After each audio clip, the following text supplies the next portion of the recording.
मनुष्यों के पाप पुण्य का लेखा जोखा रखने वाली पुस्तिका को लेकर यमराज और चित्रगुप्त आपस में विचार विमर्श कर रहे थे कि अचानक वह पुस्तिका नीचे धरती पर गिर जाती है।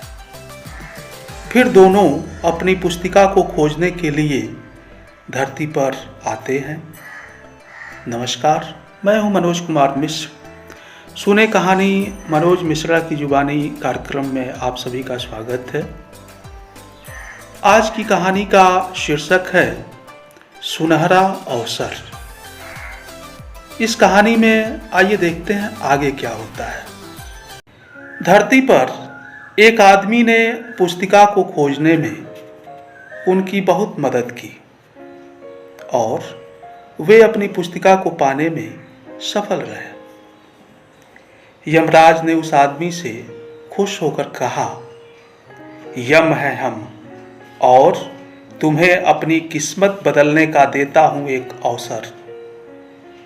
इस पुस्तिका में सभी मनुष्यों के पाप और पुण्य का लेखा जोखा है। तुम्हारे पास आधे घंटे का समय है। किसी भी मनुष्य के बारे में जो तुम लिख दोगे वही हो जाएगा। तुम्हारा समय शुरू होता है अब। पुस्तिका पाकर सबसे पहले उस आदमी ने अपने पड़ोसी के बारे में जानना चाहा और उसके पन्ने पे लिखा कि उसके साथ कुछ भी अच्छा न हो। पन्ना पलटते हुए उसे अपने एक विरोधी का विवरण दिखाई दिया। लिखा था वह बहुत जल्दी करोड़पति बनेगा। तुरंत उसने लिखा दरिद्रपति बन जाए।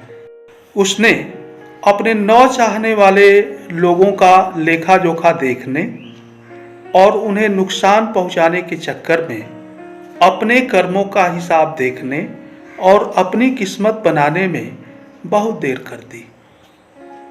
जब वह अपने पन्ने पर पहुंचा तो यमराज ने यह कहते हुए पुस्तिका ले ली कि तुम्हारा समय समाप्त हुआ।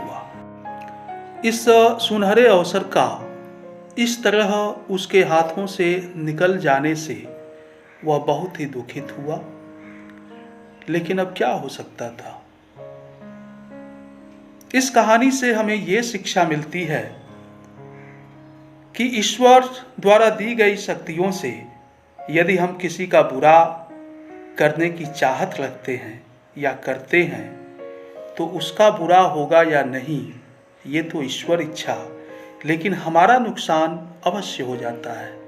हम अपने जीवन में आगे बढ़ने का सुनहरा अवसर खो देते हैं।